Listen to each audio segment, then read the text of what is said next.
V can not tolerate God. આપણે ઈશ્વરને સહન કરી શકીએ એટલી શક્તિ આપણી છે નહીં. ઈશ્વર જબરજસ્ત મોટી ઉર્જા, મોટી શક્તિનું નામ છે. એને કોઈ સ્વરૂપ નથી,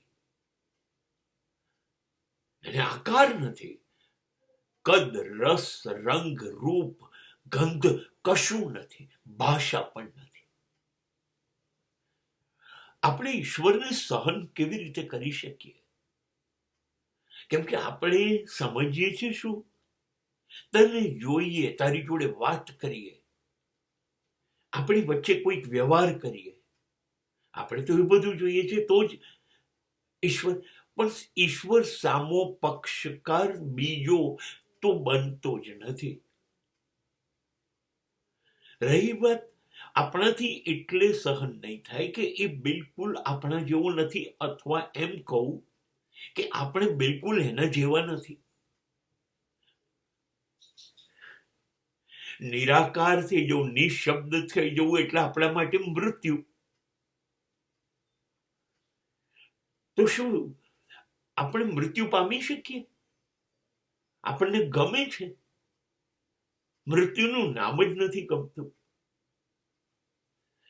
તો મૃત્યુ પામીએ ત્યારે ઈશ્વર બનાય, એને મળી શકાય. કેમ કે બે જણ તો શક્ય નથી, ઈશ્વર અને આપણે એક જ શક્ય છે. તો ઈશ્વર તો મરવાનો નથી, માટે એ તો રહેશે, તો આપણે જ મરવું પડે. હવે ઈશ્વરના જે ગુણ છે, ઈશ્વર એટલે સત્ય,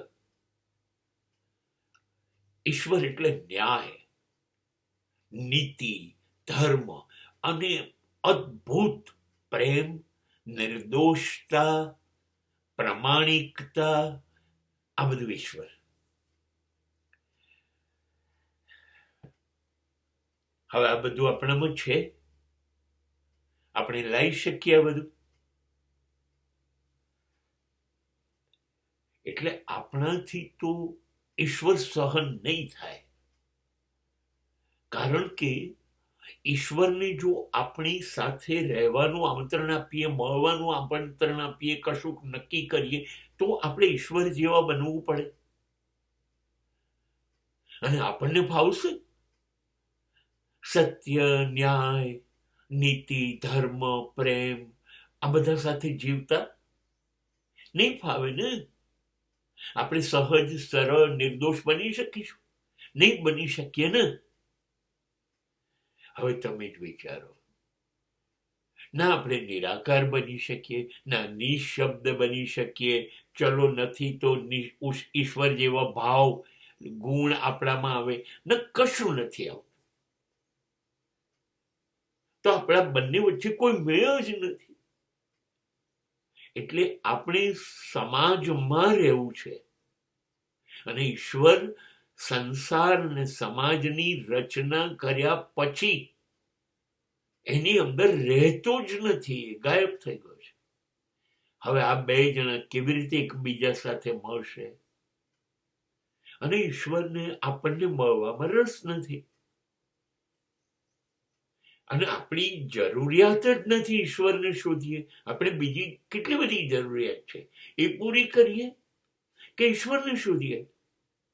એટલે આપણાથી ઈશ્વર સહન નહીં થાય.